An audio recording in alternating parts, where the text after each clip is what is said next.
about a devotee of Lord Shiva. It's a spiritual journey from lust to liberation. So there was a potter in a village of South India called Chidambaram. Chidambaram is famous for its Thillai Nataraj temple. This temple is devoted to, of course, Lord Shiva. Now, this potter, knew the real name of this potter because he was a real devotee of Lord Shiva, and the devotee of such kind that he used to distribute clay pots. He's a potter. He used to make clay pots and distribute those clay pots free of cost to the devotees of Lord Shiva. What he believed was he serving the devotees of his Lord is like serving his Lord. So everybody used to call him Thiru Nilakantha.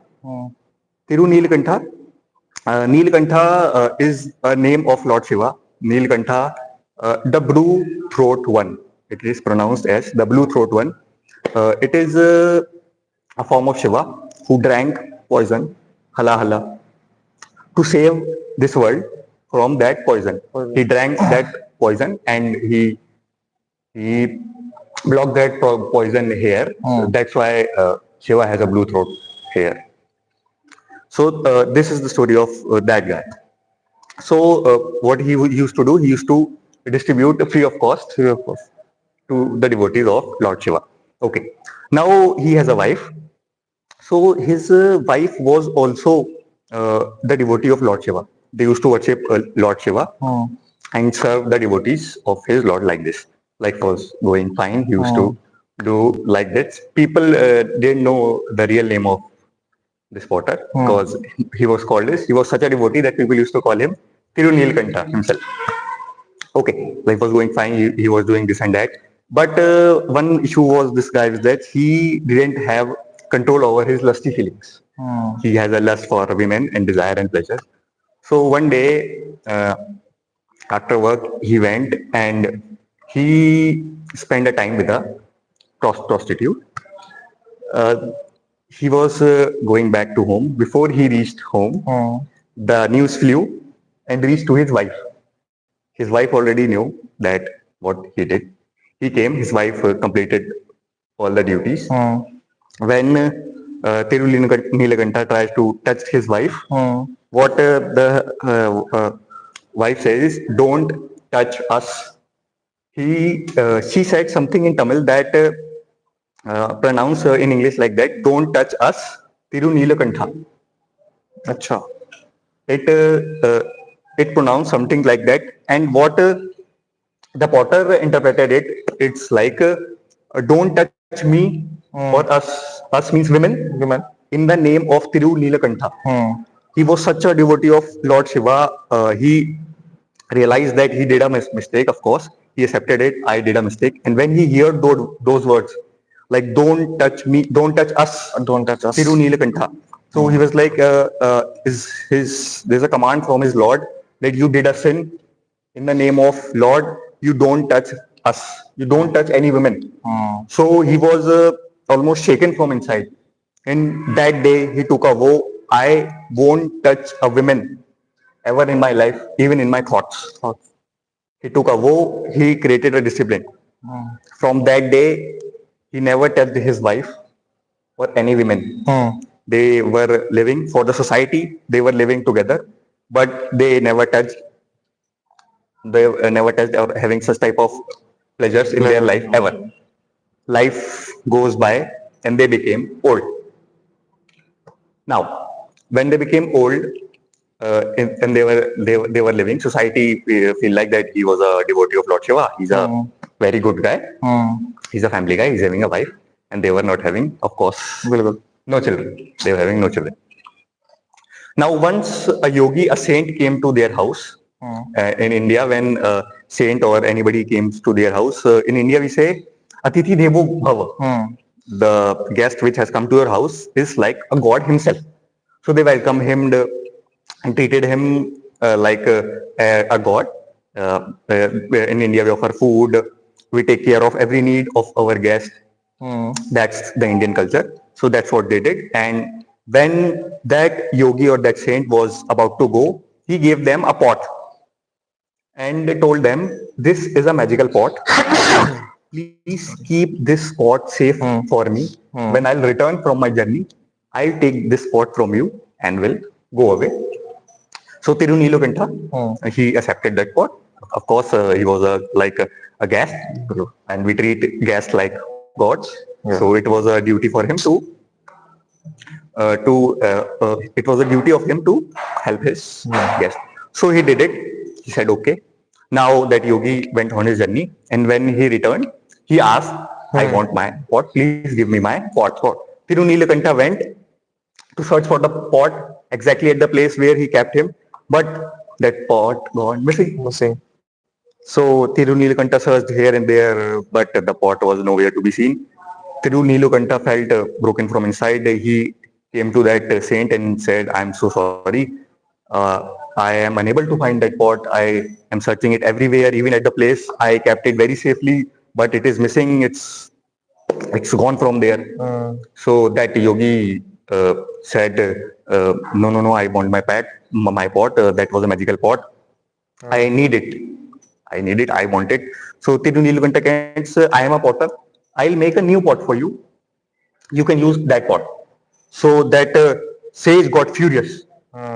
"You are giving me an ordinary pot against my magical pot. I want that pot only." Tirunilakanta was from where I'll give that pot. That pot is gone missing, and I do not know. Now that saint went to the temple, the priest of that temple, and he said, "This is the situation, and I want my pot. You are going to provide me with the pot from this guy." So the situation, all villagers gathered in the temple. It's created a big issue here. Everyone was gathered in the temple, and everyone was seeing what is happening. Now the saint that was there, he said, "You bring your son. You put a hand on his head. In India, we say kasam khao iski. You say swear put a hand on your child's head and swear on him that it was not your mistake and you lost that pot by mistake. Because that saint said, "I think that was a magical pot and you kept it for yourself and for your personal use." So Tirunilakanta saw his wife, and his wife saw Tirunilakanta. It's like they were not having any children. Of course, everybody in the village know that they were not having any children. So saint said, "Okay, you are not having any children. Now put the hand on your wife's head and take a swear that you did not lost my pot. You do not have my pot. Actually, it was by mistake you lost that pot." Now again, Tirunilakanta saw his wife, and his wife saw Tirunilakanta. As Tirunilakanta took a vow that he will not touch any women, and keeping a hand on his wife's head is like touching a woman. So everybody in the village knew Tirunilakanta. Earlier they were saying, "No, no, no, no. He's a good man. He cannot do this. We know him very well. He cannot do this." But when this situation came and Tirunilakanta was not able to swear on his wife, in India, this was a big thing. To swear on your loved ones was a big thing. It's like when you swear on them, you are right. कसम खा लिया आपने तो आप सही हो. That was in India. So this was a situation when he was not swearing on his wife. People thought people doubting on him. People started doubting on him like something is wrong and some issue is there because he's not swearing on his wife. If he's right, it is very simple. He can put an hand on his wife and he can swear, but he's not swearing. There is some issue and some doubt created in the villagers' mind. And now when the crowd growing and everything was going, the tension was building up. Now Tirunilakanta finally revealed that why he was not doing it. He revealed his woe, like what I did, and the woe that I'm not touching my wife. This is the reason I have never touched my wife.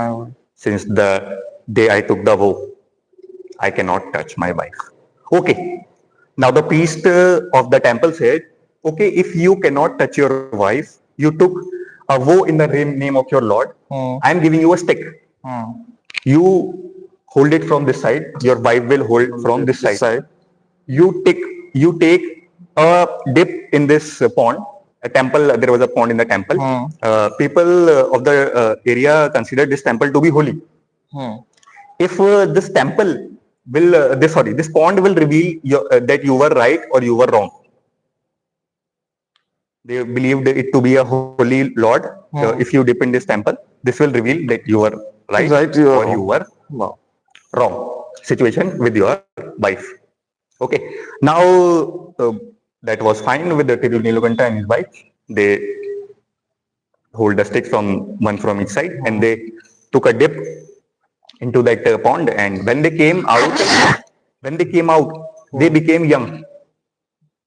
They both became young. And the yogi or the saint that was there, that was asking, where is my magical pot, turned out to be Lord Shiva himself.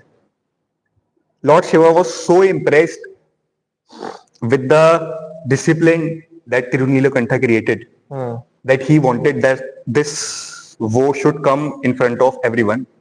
It was such a discipline that Tirunilakantha created that Shiva himself came down to bless him. It is believed that after that, Lord Shiva take Tirunilakantha and his wife to his abode. It's like a way of saying he gave them moksha himself. That was a story from the south, and this story what tells us. Okay, from a story, everybody has their own takeaways. But the main takeaway from this story is that everybody has some उसे विकार होते हैं हर किसी के. Everybody has some problem. Let's say कि that Potter had an issue with the lust. He used to see other women. He feel lusty for women, even though he is having a wife who was so devoted to him. He had a lust and desire for other women. He had pleasures with a prostitute and came to his wife.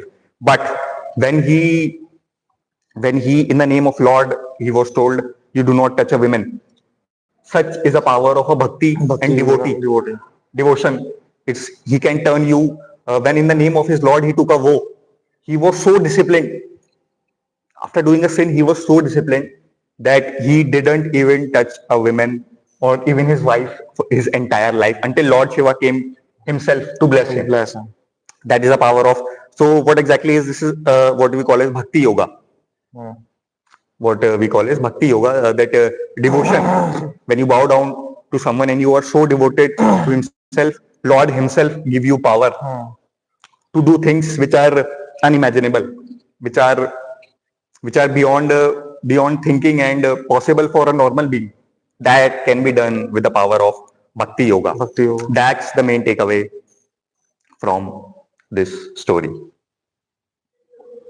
The moral of the story is discipline. The main moral of the story is this, and as a person, you can take more takeaways from the stories as a person, and you can comment like, I learned this from the story, I learned this from the story. I can also read that. Okay, let's end this session here, short and sweet. See you next session. Okay. Jai Shri Ram. Jai Shri Ram.